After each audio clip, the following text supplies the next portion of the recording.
Samana nginibingelele ngamukele le channel eMaswidi Mina Production. Mangabe uyaqala ukufika ngicela iqiniso lokuthi uyachofa subscribe maqedwe bale video ushaye like bese ke uyakhomenta kulolu daba lonamhlanje. Ngathi kwethu kwi video ke edlule ngeke ngasho ukuthi ke ngizobuya ngodaba luka aka seligcwele nokuthi ke kwenzakalani nokuthi ubani wadubula aka nokuthi ke imali yakhokhwa ubani ingakanani lo mali ikhokhwa kanjani bonke okanye ngithi nje lonke ulwazi ngokomsesho omkhulu oluveleke izolo ngizoletha njengoba lunjalo ke namhlanje ngokwesosi yami ethema engilethela lezi ndaba ke yasiletha ke ngesingisi ngase ngiyihumusha ngazisa ke esiZulwini ingakho kuzongibona ngifunda la njengoba zinjalo angifunike ukuthi ke ngenze phutha futhi ke soyiqala lapha ke sithi ke inkantolo yemantshi yaseThekwini ilalele ukuthi ke umsolwa wesine ecaleni lokubulala ka aka kanye ke no Tips umuzi wethemba kwabeni kusolakala ukuthi ke wakhokhelwa 800,000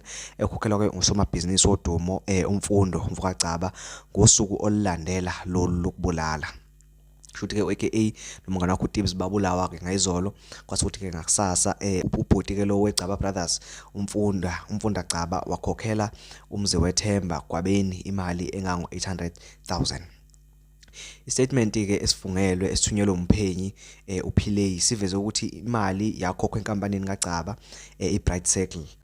Istatement ke lesike esifungelwe ke sakhe ke uDetective Pillay sichaza kabanzi ngokuthi umbuso wayesebenzisa kanjani imbiko yeforensic ballistic ukulandelwa kwezimonto izithombe zeCCTV kanye nokuqoshwa kwamaselula konke akuxhume kahle abasolwa abayisikhombisa etulweni lokubulala uaka kanye ke no Tips. Futhi ke njengamanje bachazela ukuthinikela ukuthi ke inkantolo echazile ukuthi ke bayisebenzisa kanjani CCTV ama video ke lawa izithombe iforensic mhlawumbe into njengama DNA kanjeni ukutholakala kwezinwele igazi nokuthi mhlawumbe ubambe phi kanye nani namaphones abo ke abasola ukuthi ke amafoni abo abaxhumanise kanjani nesigameko sokubulawa kuka aka. Inkantolo ke izwe ukuthi ke umsolwa wesine kulolu daba kusolwa ukuthi kumxhumanisi akagcini ke ngokuba umxhumanisi aphinde akagcini futhi ngoba umkhokheli kuphela kodwa uyathinteka kakhulu ekubulaweni. uPillay okungidetective uveze ukuthi ke ama record kamakhalekhukhwini kamzi wethemba kwabeni akhombisa ukuthi ke walandela uaka esuka eKing Shaka International Airport waya ke ehotela eMhlanga waphindela kuFlorida Road. Uyayizwa ke le ndaba uthi shisaphi njengamanje ithi ke umzi wethemba kwabeni lo owakhokhelwa iCaba Brothers 800,000 walandela aka from airport wamlandela waze waya ehotela wathi basisuka ehotela la ekulona wamlandela ngisho esigamekweni lapho akafike ke adutshulwa wabulawa khona.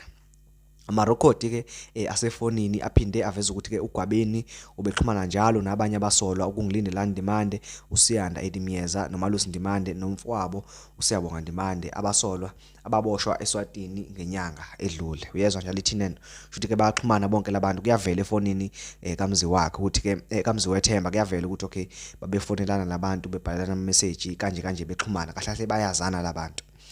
Ama record ke asefonini aphinde futhi ke abeke bonke abasolwa eduze noFlorida Road ngobusuku okwabulawa ngabo uaka no Tips. Umbuso uthi umnumzane Malusi Ndimande nguyena ohoshe isibhamu. Nansi ke la ishisa khona kakhulu ithi ke lento kushuthi ke lama record atholakala emafonini makubhekwa kwamafoni lezi insizwa zonke mayiqalazwa kahle o science ke nama technicians athola ukuthini na athola ukuthi lezi insizwa zazikhona kuFlorida ngelanga kwafa ngalo aka futhi lezi insizwa zazikhona esigamekweni lapho kwafa khona uaka kanye nomngane wakhe uTips. Sekuvela ukuthini kuvela ukuthi ke umnumzane Malusi Ndimande uyena owahosha isibhamu. uMalusi Ndimande kusho ukuthi ke uyena kahle kahle ke owadubula uaka ngokusho ke kumbuso. Okushaqisayo ke kwavela ukuthi ke uGwabeni washayela ucingo usomabhizinisi waseThekwini umfundo Caba ngobusuku besigameko sokubulala kwathi ngakusasa wakhokha 800,000 ku-account kaGwabeni. Futhi ke uGwabeni wenze njani na ngosuku wabulawa ngalo aka wafonela umfokacaba ngakusasa umfokacaba wafaka imali 800,000. Umbuso usolwa ukuthi ke lezi zimali zahlukaniswa phakathi kwabasolwa. Nganza kwethu ningangibambela amagqubu ngingambambela inhliziyo lezi ndaba engilethela zona ngilethela njengoba zinjalo zivela kwi-SABC kodwa ke la engigubhe khona angiboni ukuthi bengabalula ukuthi ke uyithole uzoyithola la ekhaya kuphela. Ngicela ukuthi ngiphinde nguhumushele sihlangeneke le ndaba ukuthi ke ihamba kanjani. Lento ke ithini na? Ithi ke umbuso kusho ukuthi useshile ke wasesha amagazi wasesha inwele ke mhlawumbe ukuthi ke inwele labantu atholakala endaweni kanje basosha emafonini ama-map ukuthi ke ngoba ke efonini yakho khona lento evezayo lapho usukuhambe khona ukuthi ke uhambe la wahamba la.